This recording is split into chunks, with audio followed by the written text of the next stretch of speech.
Hey guys, time for my monthly makeup ranking for February. This is going to be the last month I'm using my winter makeup products, and I tested out a bunch of new things that I'm very excited to review with you guys. I have 15 products that I'm going to be reviewing, and we're just going to get started.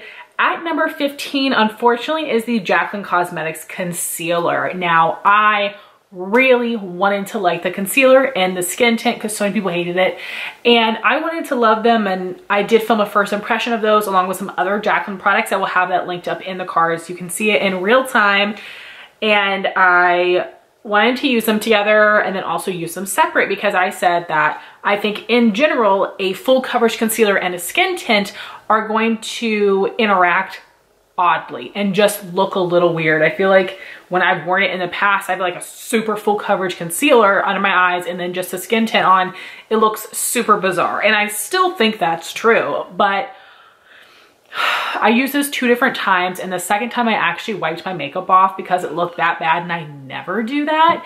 And the concealer dries in an instant, and I did not have enough time to blend out. And I have oily skin, so usually like blending products is not an issue for me, and I didn't let it set at all. And it was a little light for me as well, which I think, you know, that's a great thing that it goes super fair.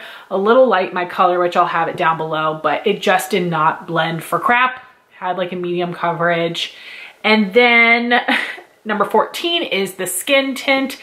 It looked awful. I feel like it emphasized any dryness on my face, any patches. Did not give much coverage, which I assume, but it also was not buildable. It didn't give me any more coverage. It just looked like extra product in my face. And again, color was too light. And I feel like especially when something is too light, it's more enhancing of negatives. When something is a little dark, at least for me, I feel like it just covers more naturally because it's a little dark, and I may have a better opinion of something. But yeah, it was a no. So those are my 2 fails, and then I've got several products that are in the fine category. So none of these are regrets or things I don't like, just things that are okay. And number 13 is the Danessa Myricks ColorFix Glaze in the shade Cupcake. My friend Lauren gave this to me a few months ago, and I had just been scared to try it, and I finally did. I'm wearing it today on my cheeks and on my lips. I want to try this on my eyes, but I really wanted to create another look with my retro palette today, so I passed on the eyes, especially because when I swatched this on my hand the other day, I was like, wow, that's sticky. And I'm assuming that it doesn't dry down because this is the glaze. I know she has a couple different finishes, but I have almond eyes, hooded eyes, and I don't need something tacky making my lids stick together, you know what I'm saying? So I don't anticipate using this on my eyes. I might try for the sake of trying, but I can't see it being a go-to for that. I was very nervous about applying it on my cheeks, so I did apply my foundation, but that was all I had put on except a cream bronzer underneath. And I put some of this in the back of my hand, then I took the pointed side of a beauty blender and then I just pounced it on my cheeks, and then I took the butt to blend it out a bit. And I do think it blended out nicely, and it did not pick up my foundation, which is fantastic. Then I applied my under eye concealer, set it. It didn't look odd where the powder, you know, came into contact with the blush. And, you know, I wanted to get some of that dewy effect, so I always apply face powder. I use a translucent powder, and I applied it everywhere else, and then there was just a slight bit left on the sponge, and I just like bounced it just over the blush. So this blush color you see here is this product on its own. I think it's super pretty. And then for my lips, I did line them, and then I used a lip brush to apply it. Just, I don't think I would like applying this with my finger, and it would be a little bit messy. So I think this is definitely an interesting product. It's a very pretty color. I don't know how often I'm going to reach for this. I think if I got one of her like super metallic shades that I was buying to use on the eyes, I would reach for it more, but it's not the most convenient for blush or lips. For me, as like a everyday consumer. As a makeup artist, I think these are so cool. I love watching her videos using these. So it's a good product, but just like a little too extra of an application for just a basic gal like me. At number 12, I have the M Cosmetics Color Drop Serum Blush in Venetian Rose. And the first time I used this, I looked like an insane person because I applied way too much, but I heard that these were sheer. So the packaging is super cute, of course. And these are also super expensive. I got mine on the BoxyCharm pop-up shop for I think around $10, which is a great price. And you do have the little dropper here. So I literally just put a couple drops in the back of my hand, and the first time I just took my sponge, went right in, and it was too much. So what I did this time was take my finger and sort of blend it out on my hand, sort of even it out, and then I took my sponge, pounced it in, and pounced it on my cheeks. I still went in with the pointed side just to keep it a little bit more concentrated, and that worked really well, and then it looked very pretty. This does have a very dewy finish. It didn't really break up my foundation underneath. I did go over top with just like a teensy bit of powder, and that worked nicely as well. So this is a good performing product, great shade, but it's just a little too cumbersome to use over a different format of a cream blush or, of course, a powder blush. I just don't go for the liquids too often, but it's a good one. I have this set of the Lawless Forget the Filler Lip Plumping Glosses. This was a Christmas set, and these are their 3 permanent shades. They did recently come out with 3 more too shimmery finishes. I think one's more of a shimmer, one's a metallic, and then they have a nude cream called George, and then they have another like deeper rosier shade that is just on their website as a single and then in a bundle with their lip mask. So anyway, I bought this set because it's just Steph loves them, and Stephanie from Babs Beauty loves them as well. And I love getting little mini sizes of glosses because even if I'm not obsessed, I feel like I can work through them, and I love putting mini glosses in project pans.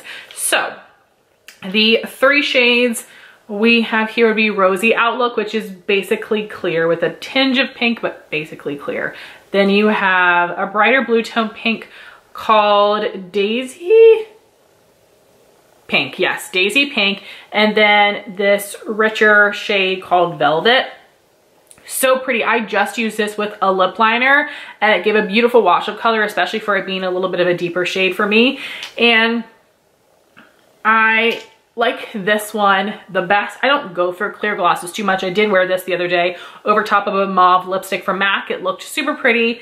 And then the Daisy Pink one is fine. So for formula, this reminds me of the Buxom lip glosses because they give a light to medium opacity, and they are a little thicker and sticky.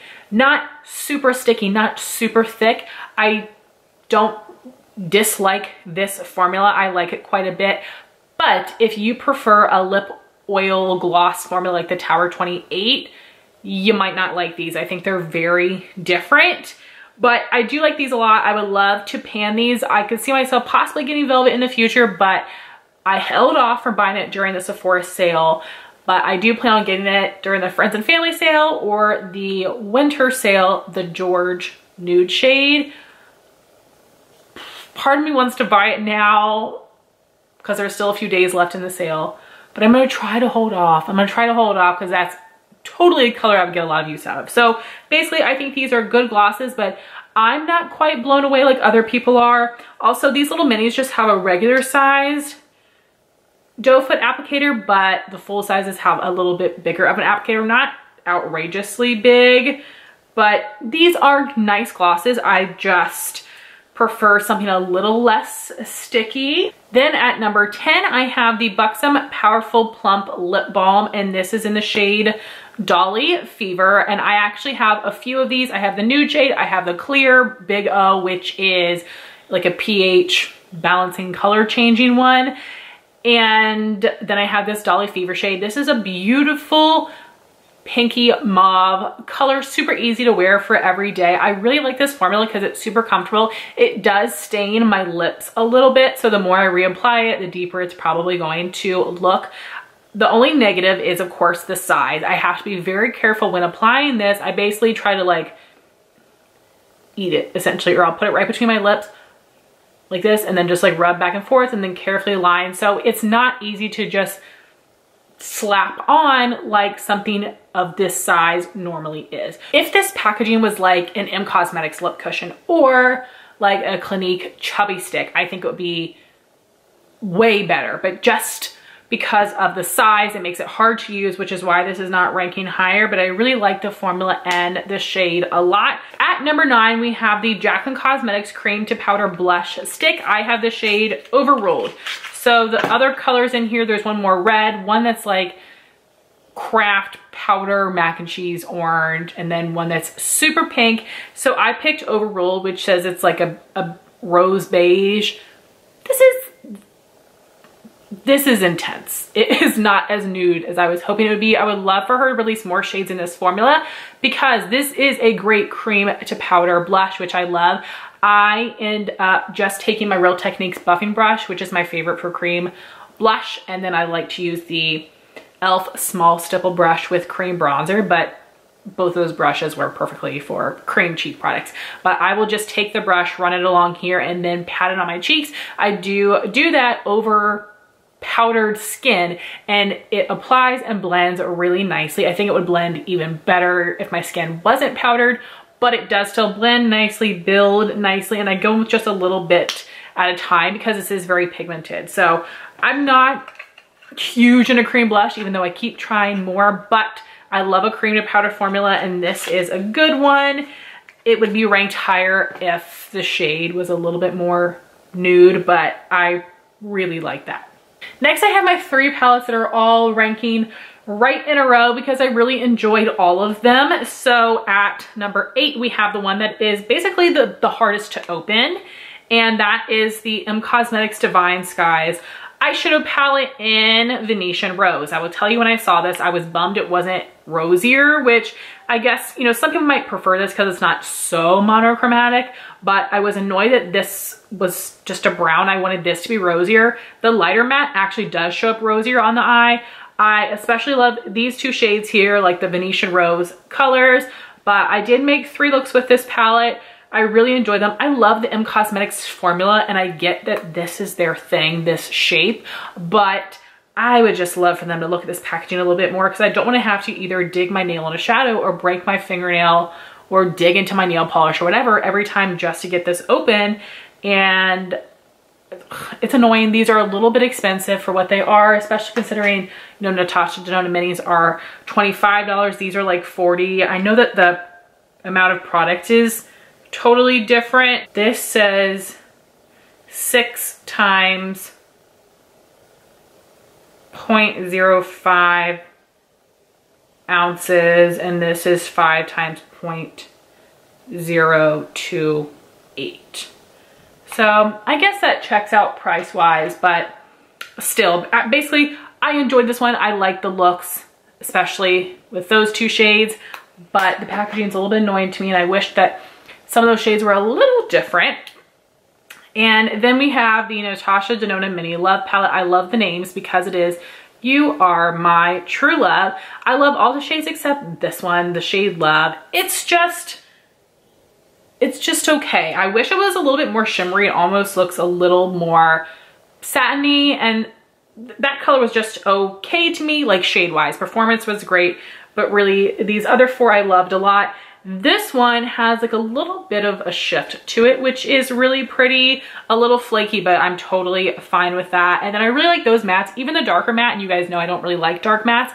It blended very nicely in my outer corner. I also used that on my lower lash line. So this was great. I really enjoyed the looks that I created with it. Then at number 6, we have the Natasha Denona Retro Palette. I basically ranked this one higher because it has more shades in it. I am wearing this today, and this is my first time, I believe, trying her cream to powder formula, and I totally get what people are saying. I feel like it's a little softer on the eyes, and I need to layer it up a little bit more to get more intensity. It also doesn't blend quite as easy.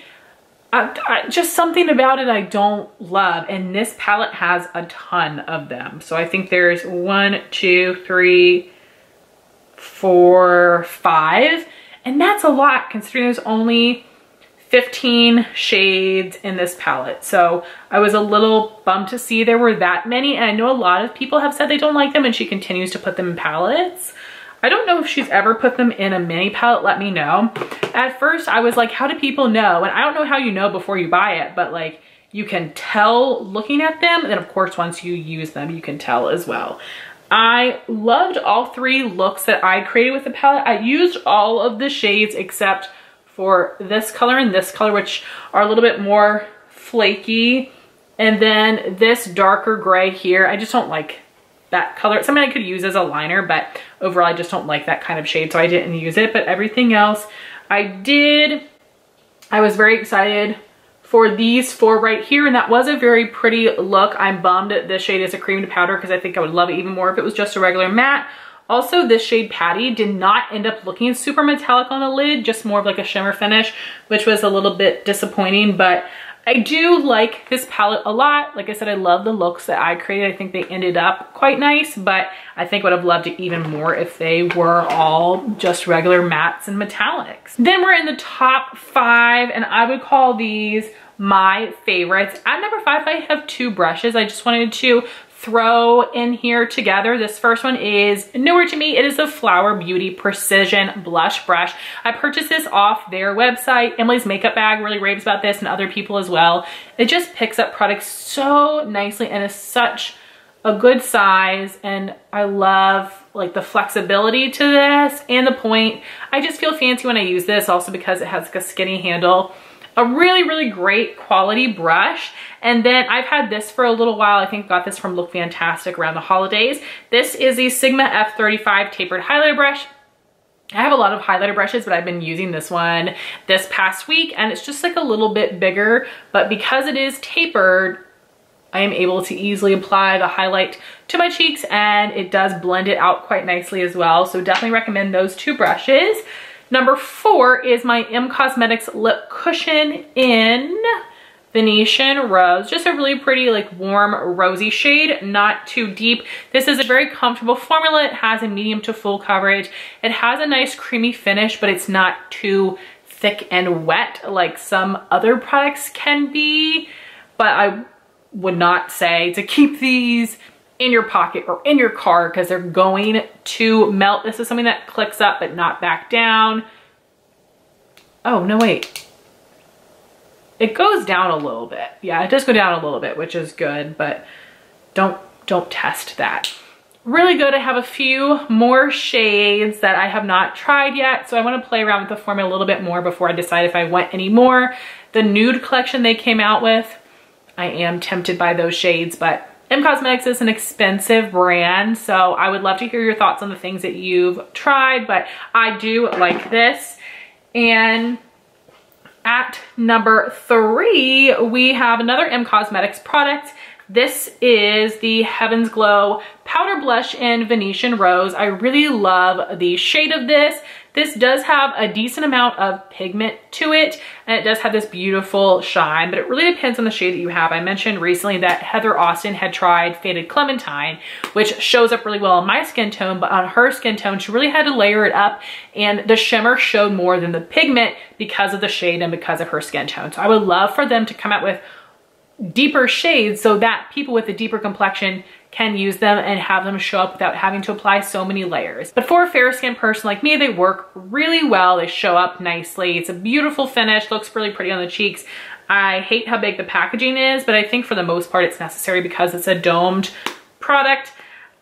I'm also interested in the nude shades that she released, and she did just release 2 limited edition cherub shades. I'm tempted by the both of them as well. I wish they did more sales. Then we have my top 2 favorites, which I wasn't quite expecting. Number 2 is the NYX Bear With Me Concealer Serum, and I have the shade Light. Fair is online only, and I almost purchased it, but my friend Jean said that was actually a little bit too light, and I went with the regular light shade. And I'm wearing this today. I think it looks really great under the eyes. It gives great coverage, but it doesn't look too dry or cakey. It's also not too dewy. It's just a great natural concealer.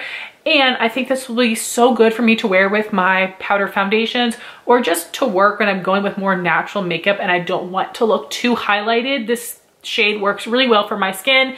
It lightens a little bit, but not too much. And I do set with a translucent powder that gives a little bit of a white cast, so I feel like I do already look brightened under my eyes, and this is all I use. The only negative is I don't love that it has a pump. Just for ease of application, I would rather it have a doe foot applicator, but this is a good product. I get why it's hyped.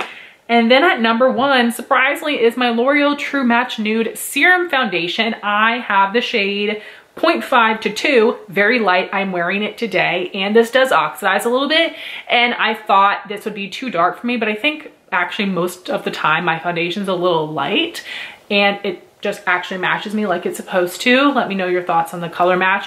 But this is super easy to apply. I love the way it looks on the skin. It does have a nice dewy, radiant finish. I would say that this has a light medium coverage, but after I get the rest of my makeup on, again, just using a translucent powder, I think it looks like I've got, you know, medium to full coverage makeup on. I did wear this the other day for like 12 hours and I was a little oily, but it did not break up. It wore away on my chin a little bit, which I have a baby that's always touching my face and I'm always kissing him, so that makes sense. But for this time being a serum foundation that normally would not be amazing for oily skin, it held up very well. I was super impressed. It doesn't feel heavy on the skin, blended really nicely. I'm still a full coverage girl, but I'm gonna be going back into the office more. Probably using powder foundation a lot of times because I do still have to wear a mask at work, but when I no longer have to wear a mask at work, I think I'm gonna get a lot more use out of skin tints, and this product in particular, I am very impressed with this. I get the hype. I love the way that my skin looks today, and I think when I wear this to work, I'll probably just bring my Rimmel Stay Matte powder to just touch up a little bit throughout the day when I'm getting shiny, but I think it looks absolutely beautiful, so I'm happy that I found just some go-to products for everyday concealer and foundation. So guys, those are my thoughts on these 15-ish products that I tried this month. I lost my ever-loving mind at the VIB sale, and I have a lot of other things to try, so we're gonna have some jam-packed monthly makeup rankings moving forward, but hopefully you guys will be excited about that. I know I am, but I would love to hear your thoughts on these products in the comments down below. I would also love to hear about what new makeup products you tried recently and what your thoughts were about them. Thank you all so much for watching this video. Please like, comment, and subscribe, and I'll talk to you soon. Bye guys.